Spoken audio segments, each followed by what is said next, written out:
더 기도 말씀 없으시면은 오늘은 마태복음 26장 36절에서 46절 다 같이 본인의 성경으로 읽고 시작하겠습니다.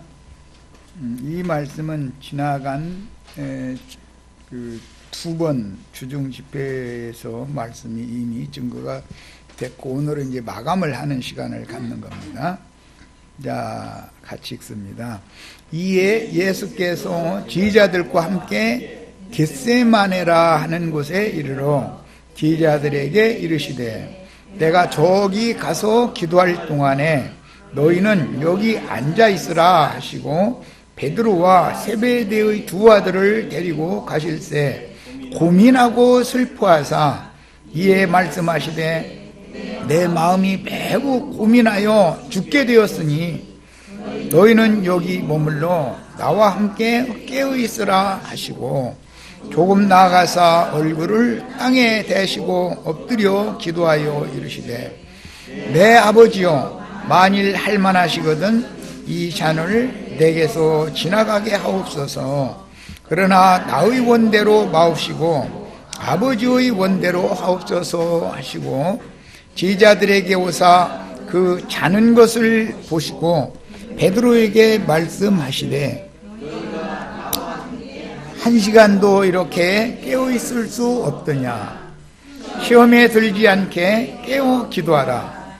마음에는 원이로되 육신이 약하도다 하시고, 다시 두 번째 나아가 기도하여 이르시되, 내 아버지여, 만일 내가 마시지 않고는 이 잔이 내게서 지나갈 수 없거든 아버지의 원대로 되기를 원하나이다 하시고, 다시 오사 보신즉 그들이 자니 이는 그들의 눈이 피곤함일러라. 또 그들을 두시고 세 번째 같은 말씀으로 기도하신 후 이에 지휘자들에게 오사 이르시되, 이제는 자고 쉬라. 보라, 때가 가까이 왔으니 인자가 죄인의 손에 팔리느니라. 일어나라, 함께 가자. 보라, 나를 파는 자가 가까이 왔느니라. 내가 장절을 나눈다면 46절은 별도로 나눌 텐데 45절까지만 한달라고 했을 텐데, 이거 나눈 분이 좀 나오는 생각이 좀 다르게 나눠놨어요.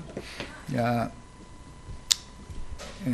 지나간 두 번의 주중 집회 때 이 말씀에 대해서 말씀을 나눌 때 이제 중심 주제는, 이것은 예수님이 인성 안에서 제자들에게 기도를 부탁하셨던 그런 내용이지, 이것은 신성을 강조하는 말씀은 아니다. 그래서 시편 42편에서 이게 인용한 성구이다라는 것에 대해서 강조해서 말씀을 드렸습니다. 예수님도 사람이셨기 때문에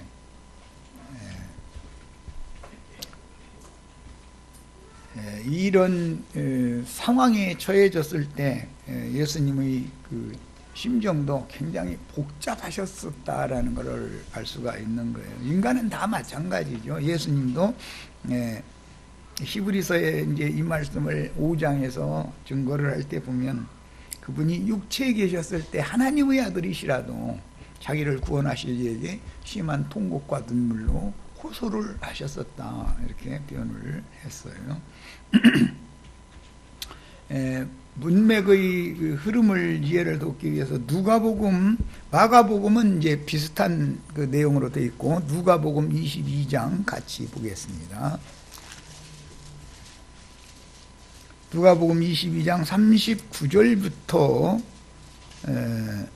46절까지 말씀이 같은 내용의 단락이죠. 자, 봅니다. 예수께서 나가사 습관을 따라 감람산에 가심에, 나가사라는 것은 다락방에서 제자들을 데리고 나갔다, 그 말이에요. 그런데 이제 요한복음에는 그 과정 이야기가 요한복음 13장에서 19장까지 계속 길게 많은 말씀을 주셨죠. 그 짧은 시간에. 그런데 특히 그 요한복음 17장에는 신학적으로 고별기도다라고 하는 주님의 기도 말씀 내용이 한 장에 걸쳐서 요한복음 17장 나오고 있죠. 이제 이런 것을 염두에 두시고 이 말씀을 읽어가는 거예요. 그런데 지금 이제 요한복음 17장은 고별기도를 감람산에서 했다고 되어 있지 않고 제자들과 마지막 고별 식사를 하신 다음에 많은 말씀을 가르치고 나서 기도하고 나서 거기에서 떠나서 감람산으로 가서 지금 이 기도는 요한복음 17장에 나오는 고별 기도 내용과 별도의 기도를 하시는 내용인 거예요. 그러니까 예수님이 이제 제자들과 자리에서 뜨기 전에 그 요한복음 17장에 나오는 긴 기도 말씀을 이렇게 기도 말씀을 하셨죠. 요한복음 13장에서 그 17장 사이에 나오는 말씀은 굉장히 중요합니다. 그날 밤에 제자들이 마지막으로 당부한 내용. 제일 중요한 것은 내가 아버지께로 가니 아버지의 그 집, 아버지의 나라를 위하여 내가 아버지께로 간다. 가서 그 집을 내가 다 완성을 하면 내가 다시 너에게로 와서 너희와 함께 있을 것이며 너희 속에 있을 것이다. 이렇게 아주 중요한 말씀 하시고 나서 제자들을 당부하는 그 고별기도 말씀을 하셨죠. 그리고 나서 이제 같이 일어나서 감람산으로 또 가는 거예요. 그런데 마태복음, 마가복음에는 이제 그런 내용 연결을 자세히 해놓지 않았었기 때문에 그 중간 있는 내용을 요한복음을 통해서 우리가 이미 다 알고서 이 말씀을 읽어야 된다는 거예요. 그 배경을 잘 알아야 돼요. 성경 자체를 아는 게 참 중요해요. 그래서 항상 성경을 볼 때는 자 이제 봅니다. 그런데 이 습관을 따라 갔다는 말이 다른 복음서에는 없죠. 그러니까 예루살렘에 올라오실 때마다 매 절기 때마다 제자들과 함께 왔으니까 그때마다 반드시 감람산 겟세마네라고 하는 곳에서 기도를 하시고 다시 갈릴리로 돌아가시고 이렇게 했다는 것이죠. 그래서 습관에 따라 한 거예요. 자, 그곳에 이르러 그곳은 감람산이지만 겟세마네였죠. 그들에게 이르시되 유혹에 빠지지 않게 기도하라. 다른 성경에서는 시험이라고 번역을 했어요. 같은 용어예요. 그들을 떠나 돌 덜진 만큼 가서 무릎을 꿇고 기도하여 이르시되 아버지여 만일 아버지의 뜻이거든 이 잔을 내게서 옮기시옵소서. 그러나 내 원대로 마옵시고 아버지의 원대로 되기를 원하나이다 하시니 천사가 하늘로부터 예수께 나타나 힘을 더하더라. 마태복음, 마가복음에는 이 구절이 없죠. 천사가 나타나서 힘을 보태줬다라는 말은 제자들은 힘을 보태주지 못했죠 이때. 그런데 이제 천사가 힘을 보태줬다라는 말은 예수님의 아버지께서 천사들을 동원해서 주님의 영을 강화시켜 준다라는 것을 알 수가 있는 거예요. 예수께서 힘쓰고 애써 더욱 간절히 기도하시니 땀이 땅에 떨어지는 핏방울같이 되더라. 이 구절도 마태복음이나 마가복음에는 없죠. 자, 그 다음에 기도 후에 일어나 제자들에게 가서 슬픔으로 인하여 잠든 것을 보시고, 이 구절도 마태, 마가에는 없죠. 피곤해서 잠이 들었다 이렇게 번역이 되어 있죠. 이르시되 어찌하여 자느냐 시험에 들지 않게 일어나 기도하라 하시니라. 이렇게 지금 예수님이 이 생의 마지막 6월절 저녁에 6월절 식사를 하시고 그 다음에 주님의 몫의 떡과 잔을 떡을 축복하셔서 떼주시고 잔을 감사기도 하신 후에 제자들에게 돌려 마시게 하신 다음에 많은 말씀을 주셨어요. 그냥 바로 일어난 게 아니고 그 자리에서 요한복음 13장에서 17장까지 나오는 참 많은 아주 중요한 진리들을 증거를 하셨죠. 이제 제자들은 자꾸 주님이 내가 아버지께로 이제 간다. 가서 너희를 위하여 초소를 예비를 해 놓을 것이다. 그러면 내가 다시 온다. 이제 이런 얘기를 할 때 제자들은 아직도 이 말씀이 분명하지가 않은 거예요. 지금 무엇을 말씀하시는지에 대해서. 즉, 영의 세계에 대해서 명확하지 않다. 그 말이에요. 현실 세계에만 지금 관심을 갖고 있는 제자들이었기 때문에. 그런데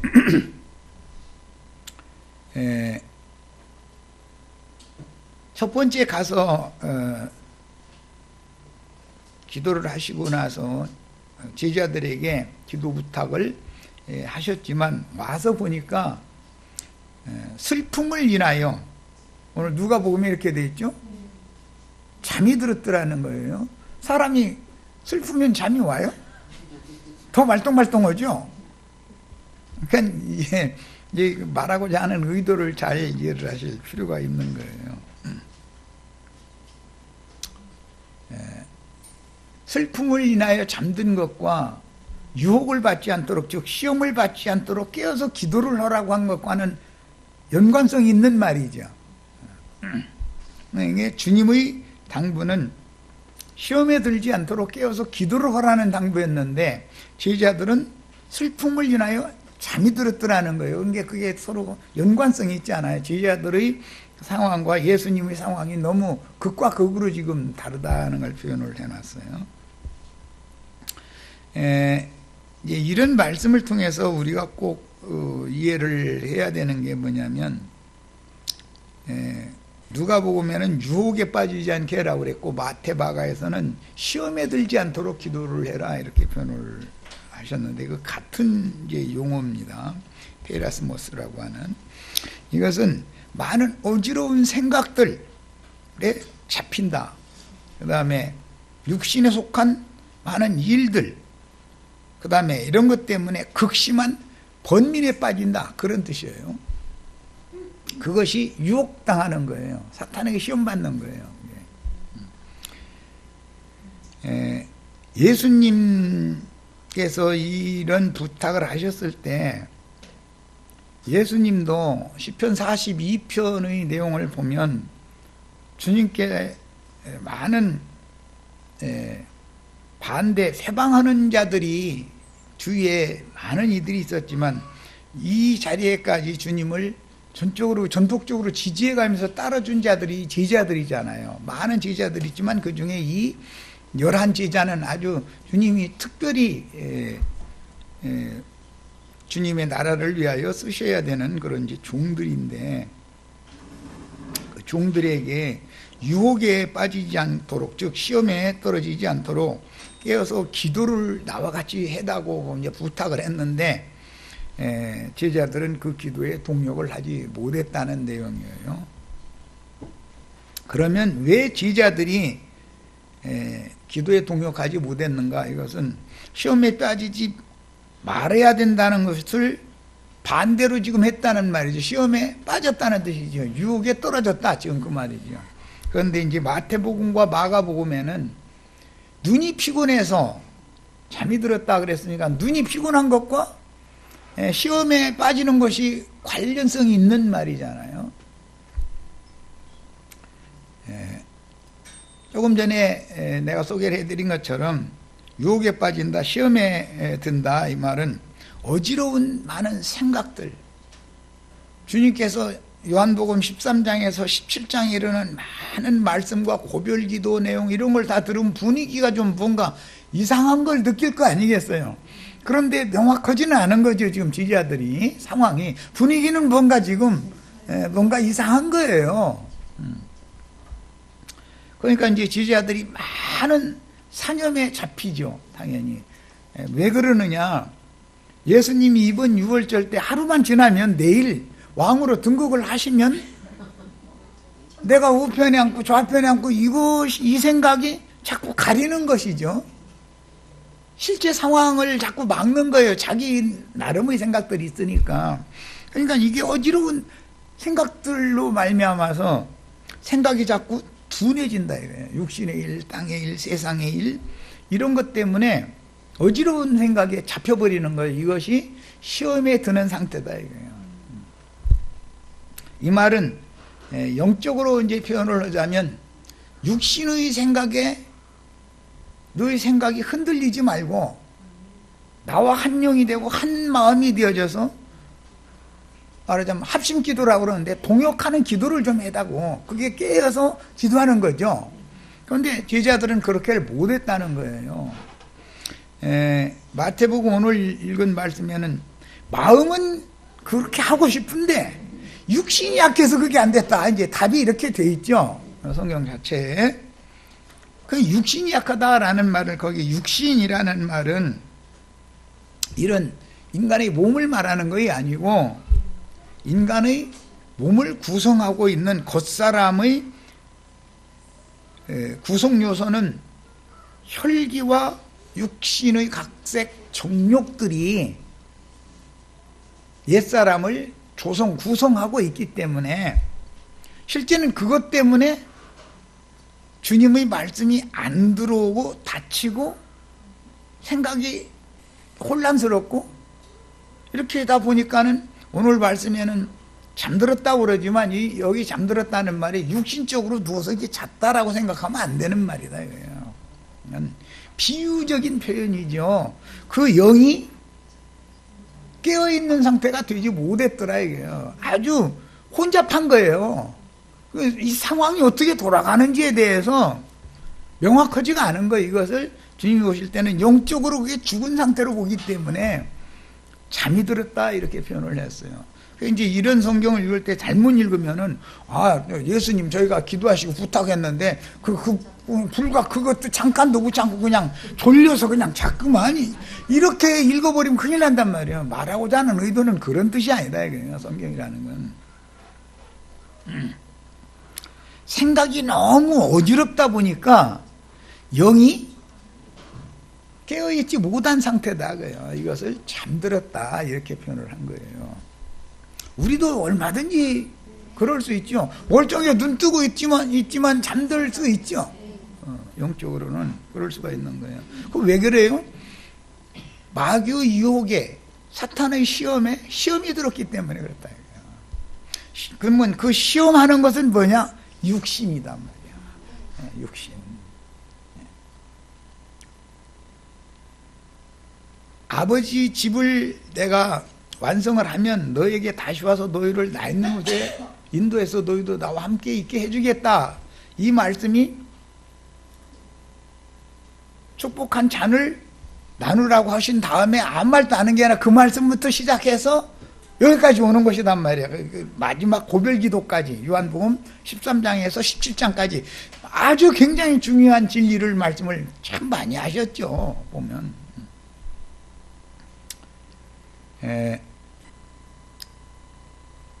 이 성경을 읽을 때 이게 무슨 제자들이 육신적으로 그냥 쿨쿨 잤다 이렇게 읽으면 안 되는 이유를 지금 설명을 하는 거예요. 그래서 성경을 문자대로 히브리어 헬라어로 해석하면은 그냥 육신대로 그냥 쿨쿨 잔 거예요. 그런데 성경이 말하고자 하는 의도는 그런 게 아니다 이거예요. 그러니까 모든 성경 자체를 아는 게 중요하다는 걸 내가 계속 강조하는 거예요. 그래서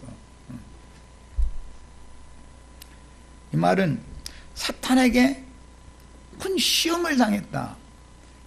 혼잡하고 어지러운 많은 생각들에 의해서 영이 아주 우진해지고 그냥 죽은 것과 방불한 거예요. 그 영적으로는 죽은 거예요. 주님이 오실 때는. 깨어있으라라는 말은 영적으로 살아있어야 된다 이 말인 것이지 너 졸지 말고 자지 말고 눈 뜨고 있어라 그 말은 아니단 말이에요. 눈 뜨고 있어도 얼마든지 잘 수 있는 거예요. 눈만 뜨고 있으면 뭐래요. 육신에 속한 일들, 그 다음에 어지러운 어떤 생각들 때문에 극심한 어떤 번민에 사로잡히면 깨어있을 수가 눈은 뜨고 있어도 자고 있는 상태가 될 수가 얼마든지 있는 거예요. 그런 표현이란 말이에요. 그 다음에 주님께서 오늘 있어질 일들에 대해서 예언적인 많은 말씀을 미리 다 이 밤에 이 저녁 시간에 해놓으셔가지고 한 다음에 여기에 지금 와서 온 거예요. 그런데 제자들은 이것에 대해서 영이 받아들일 수준이 지금 안 됐다 그런 말이에요. 뭔 말씀인지 도무지 이해가 안 된 거예요. 이제 이 복음서에는 내가 다시 살아나가지고 너희보다 먼저 갈릴리로 가겠다 이렇게 간략하게 그 말씀만 한 걸로 돼 있는데, 그게 아니고 요한복음 13장에서 17장 18장이지 13장에서 18장 그 사이에 보면은 엄청나게 많은 말씀을 하셨어요. 아주 중심 이 구속사에 관한 아주 핵심 주제들을 많은 말씀을 했어요. 제일 중요한 거는 내가 다시 너에게로 와서 너희와 함께 할 것이며 너희 속에 있겠다. 이게 제일 중요한 말이에요. 그런데 지금 제자들은 주와 하나 된 상태에 있는 게 아니단 말이에요. 그러니까는 주님 따로 제자들 따른 거예요. 주님은 살아계신 분이고 그런 살도록 생명을 주시는 분이지만 제자들은 현재 죽어있는 상태다 이거예요. 주님이 부활돼서 다시 오셔가지고 제자들과 함께 계시고 제자들 속에 들어오셔야 제자들 그때서 살아나는 거예요. 그때서 지금 그 얘기예요. 그러니까 이것은 그냥 육신적으로 이렇게 막 눈이 무거워서 이렇게 잠이 들었다 이런 식으로 성경을 교계가 99% 이상이 다 그래요. 뭐 어딘가가 숨어 있는 사람도 물론 있긴, 그건 아니다라고 생각하는 사람도 있긴 있겠지만 성경 전권에 대해서 흐름을 다 읽어보고 나서 해석하는 사람도 물론 숨어 있겠죠. 그러나 오늘 우리들 앞에 지금 내가 이렇게 성경을 해석하는 것처럼 교계에 가서 얘기를 하면은 당연히 이단으로 물려요. 이게 제자들이 잤다고 돼 있는데 당신이 이게 잔 게 아니라고 그러냐고. 잔 거라니까. 그런데 진짜 잠든 거예요. 진짜로 자는 거예요. 이제 기독교계가 말하는 건 가짜로 육신이라는 얘기를 하는 거고 영적으로 잠드는 것이 더 중요한 문제죠. 이거에 대한 영의 일에 대한 너무 모른다. 왜? 그들이 지금 현재의 제자들처럼 세상의 일, 땅의 일, 육의 일에 대해서만 관심이 그쪽에 집착을 하다 보니까 주님이 하시는 말씀이 아무리 진리 말씀을 해줘도 자기 나름대로 들으려고 그러지 주님과 한 영과 한 마음이 되어서 들으려고는 않는 거예요. 주님과 함께 기도를 한다라는 것은 주님의 이름으로 기도한다라는 말을 엊그제 내가 했죠. 주님의 영과 주님의 마음의 연합, 한 영과 한 마음이 되어서 기도를 하는 것이 주의 이름으로 기도합니다라는 말인 것이지, 자기 하고 싶은 얘기, 세상사 얘기, 뭐 축복 달라는 요구 얘기 다 해놓고 나서 주님의 이름으로 기도드렸습니다라고 입으로 하라는 말이 아니다 말이야. 이걸 설명하기가 쉬운 문제가 아니에요. 이해가 안 돼 사람들이. 주님은 지금 전부 제자들을 영적인 사람이 되게 하려는 데 목적을 갖고 있는 것이지 육신이 졸려서 잤느냐 육신으로 눈을 뜨고 있었느냐 지금 그걸 얘기하는데 목적을 둔다면 그건 성경도 아니에요. 기독교인들이 성경을 전부 육신의 생각으로 그냥 푸는 거예요. 그게 뭐예요?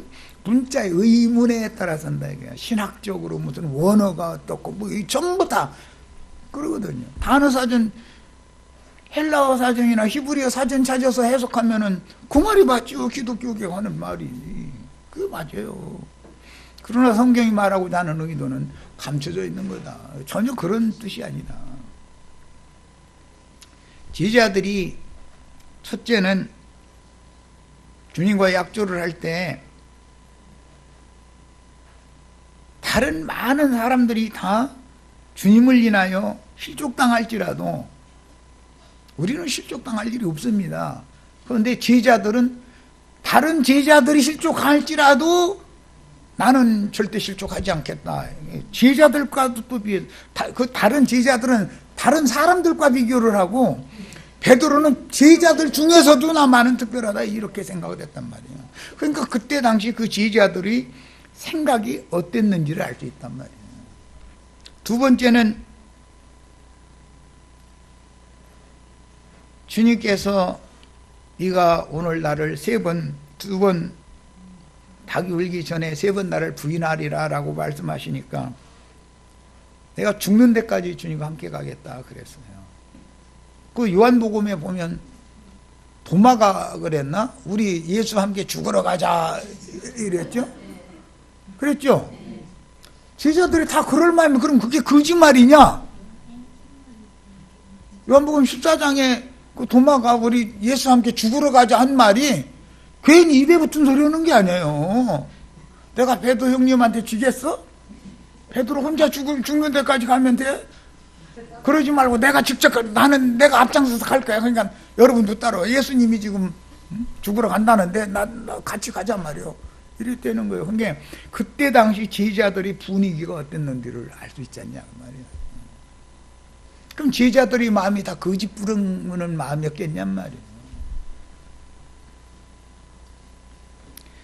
마음만 원이지 육신이 약해서 안 된다는 걸 너무 몰랐다. 지금 이게 강조점이라는 걸 알 수 있잖아요. 모든 사람은 마음으로는 하나님의 법을 따르기를 원하는데 그 법을 따르지 못하게 하고 죄의 법을 따라가게 하는 또 다른 어떤 능력이 사람 속에서 역사한다는 걸 몰라. 지금 많은 사람들이 너무 이걸 몰라. 오늘도 지금 크리스마스 이브 날이잖아요. 그야말로 난리 났을 거예요. 지금 예배당들마다 기쁘다고 오셨네 이제 해가면서 그런 식으로 가르치다 보니까 구속을 이룬 다음에 부활 승천하셔서 하늘과 땅의 모든 권세 영광을 가지고 제자들에게로 다시 오셔서 제자들과 함께 현재적으로 함께 계시며 제자들 각자의 속에 살아계신 이 주님에 대해서는 자꾸 놓치게 된다 그런 말이야. 이게 얼마나 큰 시험인지를 아셔야 돼. 이것이 유혹이거든.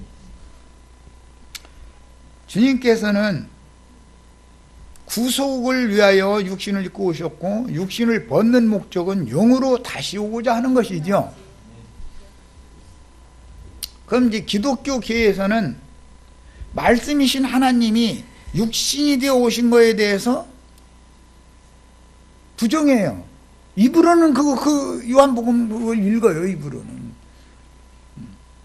하나님이 사람이 되었다 그러면은 그거는 삼위일체 교리와 안 맞는 거다. 사람을 벗고 살려주는 영이 또 되셨다. 2번 되신 거죠. 예수님이 2번째 된 건 완전케 된 거죠.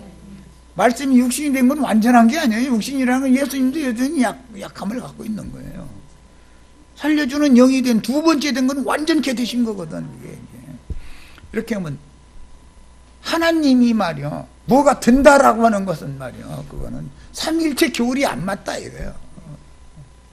아니 성경에는 명확하게 육신으로 한 번 났죠. 부활하시던 날 오늘 내가 너를 낳았다 또 2번째 또 났죠. 아니 이걸 명확하게 성경은 증거를 하고 있는데 그렇게 믿으면 삼위일체 교리 안 맞기 때문에 또 이단이다 이거예요. 과연 그렇겠냐 이거예요. 그들의 생각이 그런 생각에 다 사람들을 전부 세뇌시키다 보니까 사람들이 예수를 믿는다 그러지만 사실은 허공 어디인가 계신 예수를 너무 추상적으로 믿는 거예요. 그게 뭐예요? 유혹당한 거다 그래요. 그게 시험당하는 거다 이거예요. 오늘 제자들은 자신들이 예수님이 왕이 될 때 그 왕국에서 공신으로서 뭐가 이게 한 자리 차지하는 이 생각에 붙잡혀 있었던 얘기를 성경이 강조하고 있는데 그게 바로 어지러운 생각에 잡혀있다 이거예요. 예수님이 갑자기 오늘 밤에 이제 내가 아버지께로 간다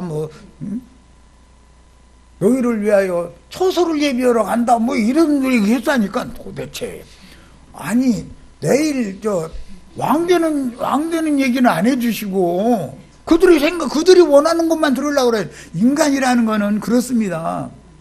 원하는 말만 듣고 싶어 하는 거예요. 신문을 봐도 자기 성향에 맞는 그 구절만 신문을 봐도 자기 정치적인 성향에 맞는 사조 논리를 펼치는 신문사 그 신문만 보고 다른 신문이 뭐라고 한 것은 몰라. 안 보니까 뭐라고 다른 게 했으면 그거는 잘못된 거라고 판단해버렸다. 보지도 않고 진실이 뭐냐를 보려는 게 아니에요. 사람들은 이런 것을 이용해 먹잖아요. 인간들의 심리를 기자들이 어떤 신문사마다 여론 조작을 하잖아요. 이걸 이용해 먹는 거 아니에요. 그럼 신문도 보려면 고루고루 다 봐야 되는 거예요. 균형이 잡히게.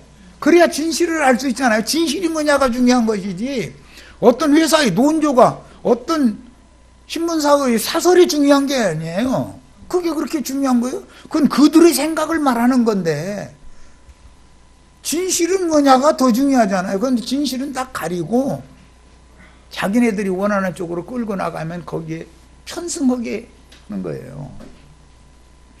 이런 것이 세상 나라의 예를 잠깐 들어서 미안하지만 목사님들의 설교라고 하는 것은 어떤 교단이 지향하는 신학적인 관점이 있기 때문에 그 교단 출신 목사는 그런 관점을 가지고 성경을 해석을 해버리고 그걸 계속 세뇌시킨다 이 얘기를 하려고 그러는 거예요. 그러면 그것에 세뇌에 당한 사람은 다른 어떤 논리를 펴는 사람 나오면 무조건 이단인 것이고 원수인 거예요. 죽여야 돼. 그건 죽여 없애야 되는 거예요.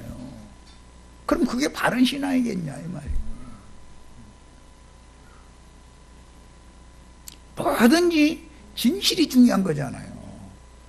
요즘에는 그 뉴스에 보면은 거짓말 뉴스 뭐 지어내는 뉴스 이게 하도 유행하다 보니까 이제 팩트 체크라는 시간도 있어. 얼마나 거짓 뉴스가 행행한다는 거예요. 진실인지 알아봐야 된다 이 말이잖아 지금. 아니 뉴스라는 건 팩트가 제일 생명이지요.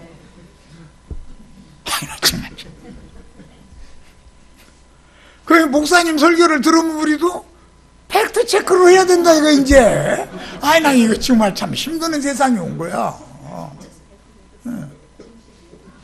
아니 목사님이 성직자가 얘기를 했으면 거룩한 말이니까 그냥 믿어줘야 되는 거 아니에요. 그런데 이게 의심이 가는 말이 너무 많은 거예요. 그러니까 팩트 체크를 할 수밖에. 아 이거 정말 아이고. 우리는 그래서 나는 늘 신학이라는 것 중에 이제 뭐 원어 추구라는 것도 이제 그 중에 하나로 이제 들어가고 뭐 하는데 그쪽에 너무 치우치지 말라. 성경 자체를 알아야 된다. 성경 자체의 말씀이 하고자 하는 의도가 감춰져 있기 때문에 성경 자체를 많이 읽고 기도해 가면서 읽고 대조도 해보고 이 마태복음에서 이렇게 말씀했으면 다른 복음서에서는 뭐라고 말했으며 다른 용어가 왜 나오며 이것은 구약성경 어디에서 인용하는 말이며 왜 여기에다 갖다 이걸 갖다 구약성경의 어떤 말씀을 여기다 갖다 이 말씀을 적용을 해서 사도를 통해서 말씀을 하게 했는지 기록하게 했는지 이런 것들을 관점을 거기에다 두고 성경 추구를 해야지. 이것은 그냥 너무 쉽게 뭘 해보려고 그냥 그러다 보니까는 뭐 성구사전 다 갖다 뒤져보고 요즘 얼마나 편해. 인터넷에 하면 그냥 다 나와버리니까. 뭐 인터넷도 할 것도 없어. 요즘엔 핸드폰만 있으면 다 돼버려. 그 성경 없어도 돼. 이런 세상이 됐어요. 그러면 그것이 편리한 거에는 한 면이 있지만 그것이 오히려 함정에 빠뜨리는 원인이 되지 않냐 이런 말이야. 성경 자체를 모르면서 무엇이 어떻고 자꾸 이쪽으로 빠지면 헛발 디디면 큰일 나지 않냐 이 말이야.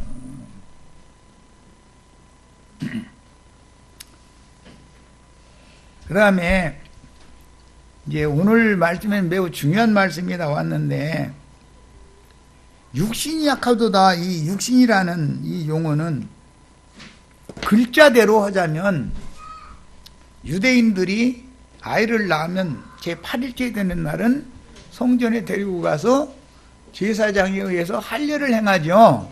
그러면 포피를 베내는 거예요. 그 포피라는 용어예요. 여기 육신이라는 용어는.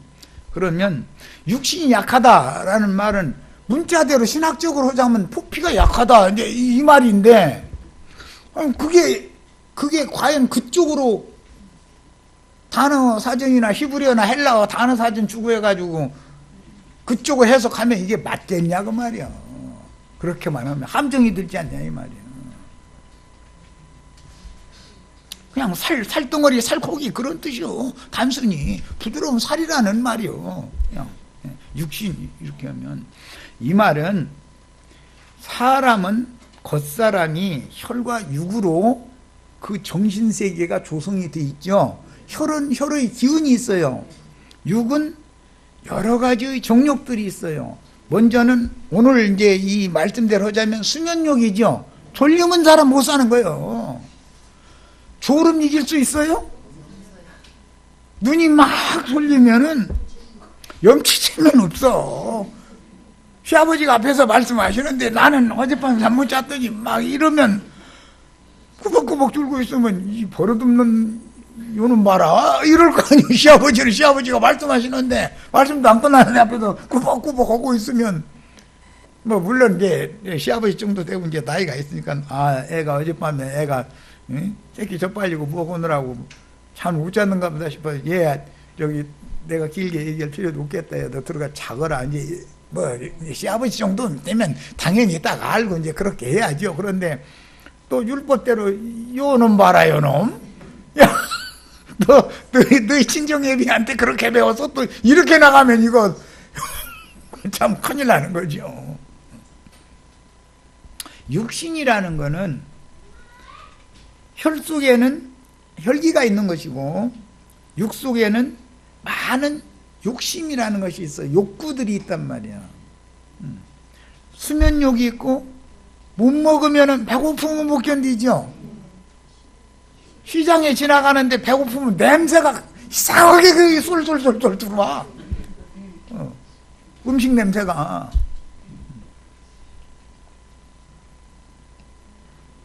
배고프면 못 살아. 사흘 굶으면 담 안 넘을 사람 없다고 속담도 있어. 배는 게 없는 거예요. 성욕이 있어요. 젊을 때는 아니 결혼을 했는데 젊은 나이에 경수도 끝나지도 않고 남편도 팔팔하고, 그런데 소가 닭보드 덜면은 하나님이 일이 이루어집니까? 그것이 뜨거운 물그릇으로도 끌어올라오면은 그건 아무 생각이 없는 거예요. 그거에만 집착하려니까. 또 뭐 성취욕 뭘 하면 내가 이거 결국은 내가 이거 이뤄놓고 말겠다. 성공하고 싶으면 또 정권욕 막 하여튼 여러 가지의 욕이라는 것이 들어있다 이거예요. 이것은 사람의 마음, 혼이라고 하는 것이 혈기와 육체의 각색 정욕들에게 결탁이 되어 있는 중이기 때문에 모든 사람은 태어날 때부터 그렇게 해서 태어나죠. 산혼으로 태어나는 거 아니에요. 그 상태에서는 영의 일에 대해서는 시험을 안 받을 수가 없는 거다 그런 말이야. 그러니까 마음은 원이지만 육신이 약해서 그게 못 오는 거다 그 말이야.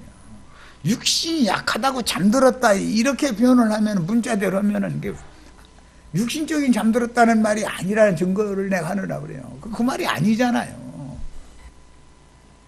그런데 이거를 실감나게 하느라고 눈이 피곤해서 잤다 이렇게 말을 해놓은 거예요.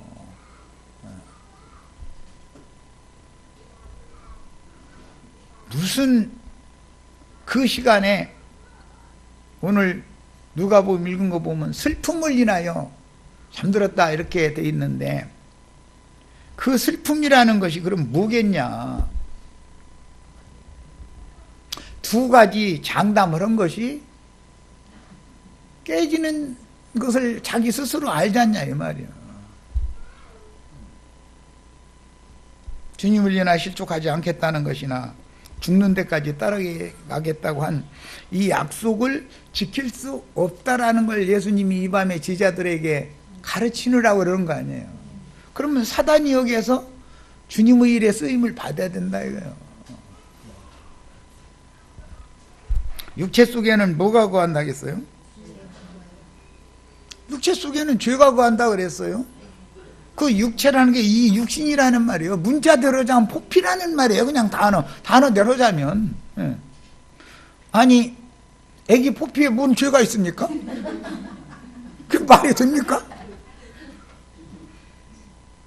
그러니까 신학적으로 뭐 원어가 어떻고 하는 건 그거 다 쓸데없는 거 일단 질제 놔두고 성경을 알아라 일단은 기본적으로. 그러고 나서 그 의미를 살펴보는데 필요하니까 그게 도움이 되니까 말하고자 하는 의도를 아는데 도움이 되는 것이죠. 그게. 그 말은 영적인 할례, 마음의 할례, 기의 할례를 행하지 않은 사람은 네가 아무리 장담을 두 가지를 했지만 너 두 가지 다 못 지켜. 너 기와 마음에 이 밤에 할례 받아야 돼. 그 말이에요. 그런데 베드로는 지가 할례 받으려고 않고 대제사장의 종 할례 시켜주느라고 귀 잘랐다는 거잖아요. 어떻게 칼리라 했더니 그 대제사장 귀가 똥 잘라졌다 만약에. 그럼 또 예수님은 그 어두운데 그 주워가지고 뭐 후하고 불고 불어도 이렇게 붙여주고 뭐 이런 얘기하면은 그게 무슨 애들 장난도 아니고 동화책도 아니고. 이해되시죠? 왜 귀가 이렇게 안 열리고 왜 하늘이 그게 영이 왜 그렇게 안 열리냐. 이게 영의 생각이 왜 그렇게 안 열리냐. 이것은 연약한 육신 때문에 그런다 이거예요. 이게 한꺼풀 씌워대 가지고 귀도 이렇게 틀어막고 있어. 귀지가이가 껴있는지 뭐 이러고 있고, 마음도 이렇게 한꺼풀 뭔가 덮어 씌워 있고, 이러면 안 들리고 안 보여. 예수님이 아무리 많은 말씀을 이 밤에 해주셨는데도 이게 무슨 말씀을 하시고자 하는지에 대해서 이해가 없는 거예요. 우리는 이런 말씀을 통해서 나는 사탄에게 시험받지 않는다, 나는 유혹받지 않는다, 이 장담하실 일이 아니고 주님의 말씀대로 마음뿐이지 육이라고 하는 것이 가리고 덮고 있기 때문에 이걸 제거해달라는 것을 기도할 필요가 얼마나 절실한 문제인가. 이런 거에 대해서 큰 깨우침을 꼭 받으셔야 되겠어요. 이런 마태복음 26장 이런 성경을 읽을 때 나처럼 이렇게 해석하는 사람 만나면 그 사람은 무슨 성경을 이상하게 본다 이렇게 생각하기가 쉬워요. 왜? 자기네들이 보는 관점으로 보지를 않으니까. 그러나 성경이 말하고자 하는 정작 깊은 뜻은 감춰놓고서 사람들이 사용하는 언어를 구사해서 말씀을 해놨기 때문에 말하고자 하는 의도를 다 읽어가면서 성경 자체를 읽어가면서 찾아내야 되는 거다. 성경이 성경을 해석하는 것이 가장 정확한 거지. 사람들이 무엇이 어떻고 이렇게 함부로 확정하는 말을 하면 안 된다. 내가 자꾸 이제 이런 얘기를 하는 거예요. 사람의 생명은 세 가지의 생명이 있어요. 육신의 생명이 있어요. 그 비오스라고 그래요. 그런데 우리 한글 번역에는 이생의 일, 이생의 자랑, 이제 이생이라고 대부분 이렇게 표현을 했죠. 그건 육신에 속한 이 세상사의 어떤 것들을 추구하는 자연적인 생명률이 있다 이거예요. 세상에서 내 자식 살아남게 하려면 성공시켜야죠. 그런데 성공하기 위해서는 노력을 당연히 해야 되잖아요. 그런데 타락한 사람은 노력은 않고 성공하기를 바라는 것이 인간의 타락성이잖아요. 그래서 구원받아야 된다. 구원이라는 게 그냥 한두 가지가 아니죠. 식욕이 떡 떨어졌어. 그럼 밥숟갈 놓는다는 뜻은 간다는 뜻이에요. 그럼 하나님 뜻이 이루어집니까? 건강을 유지해서 식사를 정상적으로 영양 공급을 맛있게 할 수 있도록 기억이 살아있어야 되는 거예요. 이것이 지나치면 문제지. 지나치면, 무엇이든 지나치면 문제예요. 성욕이 없어, 예를 들어서. 젊은, 저 집 같은 집인데, 소가 다 꽂아대, 둘이. 그럼 뭐가 이루어집니까? 그 하나님이, 일이 이루어집니까, 그게? 이것이 지나치면 문제다, 이거예요. 너무 모지라도 문제지만, 그런데 차라리 약간 모지라는 게 낫지, 뭐든지 음식도 한 숟갈 약간 덜 먹는 게 낫지, 더 먹는 것이 이게 문제죠. 언제나 지나치면 문제다. 약간 모지라는 게 좀 낫지. 성공도 나는 꼭 정상에 올라갈 거야 해가지고, 정상에 갔는데 숨 막혀서 죽는 것보다 바로 정상 밑에서 그냥 정상도 있어도 족하게 여기고 자기 힘에 맞는 만큼 갔으면 그게 정상이지 뭐. 무리하게 가서 숨 막힐 만큼 몇 발짝 더 가야서 남이 저기 가니까 나 꼭까지 갈 거야, 그럴 필요가 있습니까? 자기 힘이 맞는 정상까지 가면 되는 것이지.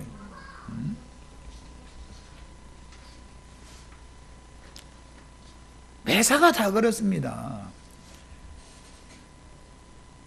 그럼 여기 약하다라고 할 때 이게 모든 연약한 거, 죄와 모든 약한 것들을 고쳐주셨다 해서 이렇게 표현했는데, 약하다고 할 때 이것이 주님이 보시는 약함과 인간이 생각하는 약함은 다릅니다. 주님이 보시는 강함과 인간이 보는 강함은 또 달라요. 그렇죠? 베드로에게 하신 말씀이, 바울에게 하신 말씀이 있죠. 네가 약할 그때가 곧 강한 거다. 그래서 그러면 육신은 약한 것이 오히려 낫다 그 말이죠. 영적으로, 영의 일을 위해서는. 그렇죠? 그런데 이제 이 말씀은 3번 기도하신 것과 이제 연관이 돼서, 너무 강한 사람들은, 자기가 살아있어가지고 육이 강한 사람들은 철야 기도니 금식 기도니 40일 금식이니 뭐 이런 거를 강요를 많이 하죠. 40일 금식하다가 죽는 것보다 39일까지 했으면 거기 자기 40일 온 거요. 나는 능력이 여기까지 밖에 없다. 그럼 그거 인정하고 받아들여야 되잖아요. 교계에서는 뭐 기도를 많이 해야 된다 해가지고 막 길게 무릎을 꿇고 막 몇 시간 했느냐 이런 거 많이 따지죠. 우리 자매도 전에 조장님이 말이야, 금식 기도도 산에도 한 번도 안 간다. 나는 일주일에 적어도 2번은 가는데, 그러니까 6일간 하루 먹는 거지. 정상적으로 먹는 거는 2번 금식을 3일씩만 한다고 해도. 그래도 그것이 너무 예수를 잘 믿는다고 생각하고 있으면 정신력으로 버티는 거예요. 그걸 정신력, 그게 이게 혼의 잠재력이라고 그래요. 굉장한 겁니다. 그런데 저 사람은 뭐 금식기도도 안 다니는데 왜 그게 무슨 예수 믿는가 이렇게 생각하거든. 그런데 그것이 사실은 자아가 혈과 육에 연합되어져 있는 육신이 강한 것으로 그렇게 하는 것이지, 영이 강해서 그러는 것이 아니지 않냐 그 말이야.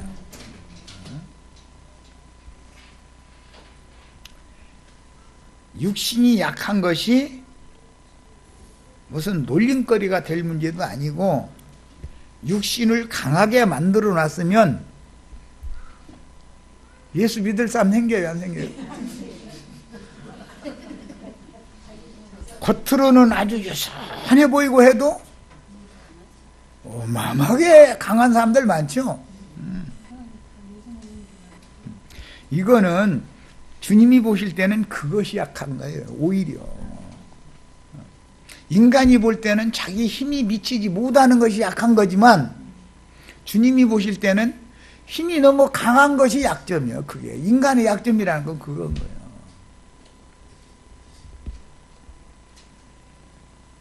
약할수록 주님께서 보시기엔 더 좋습니다. 약할수록. 그래서 이 밤에 베드로가 육신이 너희가 육신이 약하도다 그랬지만 베드로가 이 밤에 3번 부인하고 나서 코가 깨지는 원인은 사실은 너무 강한 거지요. 약한 게. 이해가 되시죠? 약하다고 해놨는데 사실은 너무 강하기 때문에 지금 문제인 거예요. 이런 것도 잘 생각을 해보셔야 되고 3번 주님이 기도를 하신 얘기는 응답이 올 때까지라는 말이에요. 성경에서 3번이라는 말을 할 때는 사도행전 그 10장에 보면은 짐승을 담은 보자기가 하늘에서 이렇게 내려와서 잡아먹으라고 하는 이상을 보여주는데 몇 번 보여줘요? 3번을 보여주죠. 베드로가 확증할 때까지 이 보자기라고 하는 것은 우주 전체고 이 지구를 전체 보자기로 주님이 말씀하셨고 여기에는 모든 부정한 인간들이 가득한데 이 인간들한테 가서 땅끝까지 나가서 내 귀퉁이라는 땅 사방이라는 말이란 말이야. 모든 육신에 속한 이 짐승 인간들한테 전도를 해서 이 영혼들한테 구원을 어떻게 해주라는 말씀이구나라는 걸 깨닫는데 이걸 한 번, 2번 보여줘가지고는 안 되더라고요. 샘조의 언어는 야 내가 너한테 그거 하지 말라고 한 게 한두 번이야? 그렇죠. 그러면 꼭 2번만 했다는 말이 아니죠. 여러 번 했다냐 그 말이지. 예. 그런 것처럼 이 언어법이라고 하는 것은 그가 깨달을 때까지다 이거예요. 확신하고 이거구나. 예. 이렇게 확실히 알 때까지. 이게 예수님도 3번 기도를 하신 것이 하나님께서 확신을 주시기까지라고 해석을 해야 맞는 것이지 꼭 번수로 3번이다 이런 식으로 이렇게 문자들 해석하면 안 맞는 거예요. 이게.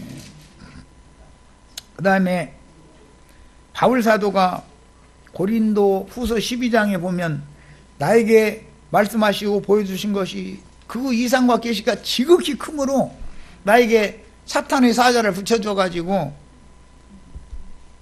교만하지 못하게 하시려고 그랬다.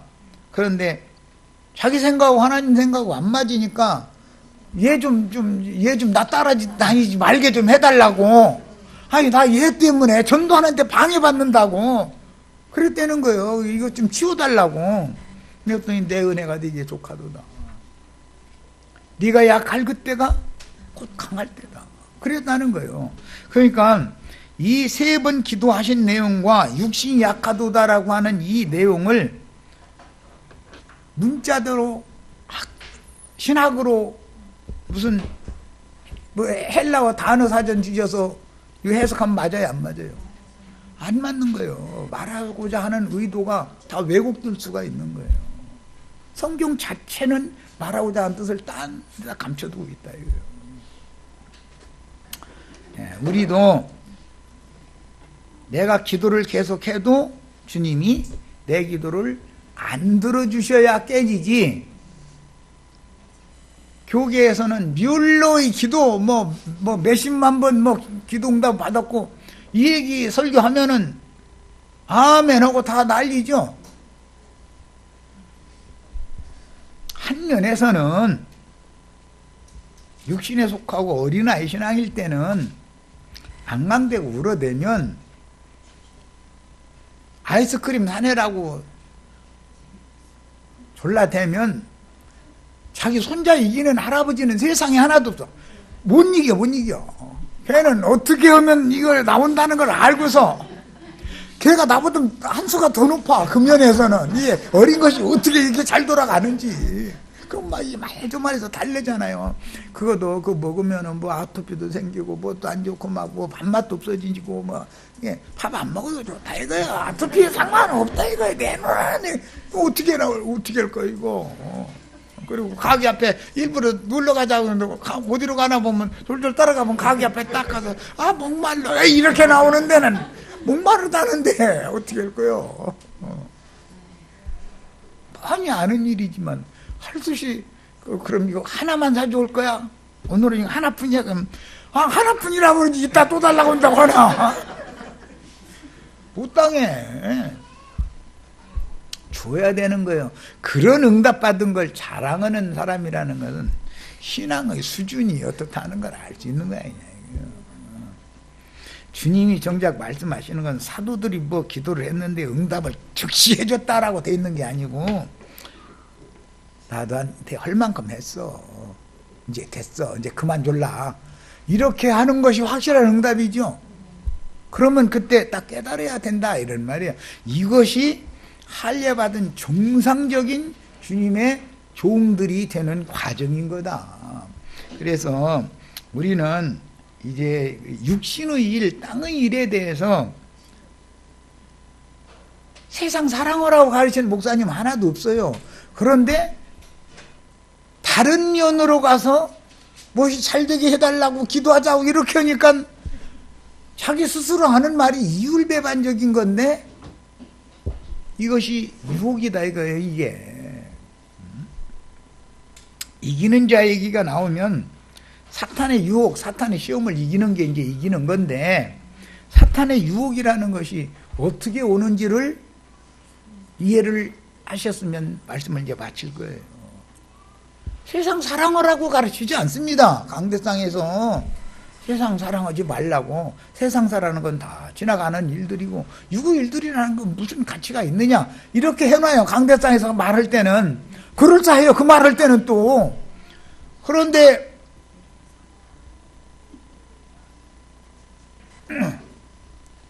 금년에 아드님 따님 그 대학교 들어가려면 그 뭐 시험 봐야 되는데 뭐 수능 시험 내일 모레 이번 주에 수능 시험을 위해서 같이 합심해서 기도하도록 부모님들이 남아 계시고 그래가지고 특별히 모임을 또 가져서 거기서는 막 이제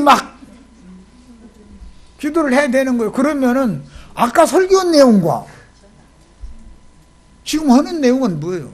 너무 이율배반적이잖아요. 이런 것이 사탄에게 지금 유혹당하는 거다. 시험받는 거다. 이것을 이기려면 영적 할례가 필요하다 이거예요. 기와 마음에 할례를 받아야 돼. 그래야 뭐가 진실인지가 밝혀진다. 말과 그들의 사상, 정신이 너무 이율배반적인 경우가 사람들을 속이는 방법인 거다. 거짓말 뉴스 만들어내는 거예요, 그게. 이런 거에 대해서 이해를 하시기를 바랍니다. 우리는 사탄의 시험이라는 것이 나는 안 당할 것 같지만 주님께서 성령으로 오셔서 불담이 되어주셔서 그분의 불꽃 같은 눈으로 내 신앙 양심을 계속 지켜봐 주시지 않으면 잠깐만 주님이 눈 돌리면 시험 다 당하게 돼 있어요. 다 당하는 거예요. 그리고 많이 넘어져 보고 크게 넘어져 보고 그러고 나서 일으킴을 받아야 베드로와 같은 구원을 받아야 다시는 배반 못하는 거예요. 이것이 죄가 더한 곳에 은혜도 더한다라는 말씀이에요. 여기까지서 마치겠습니다.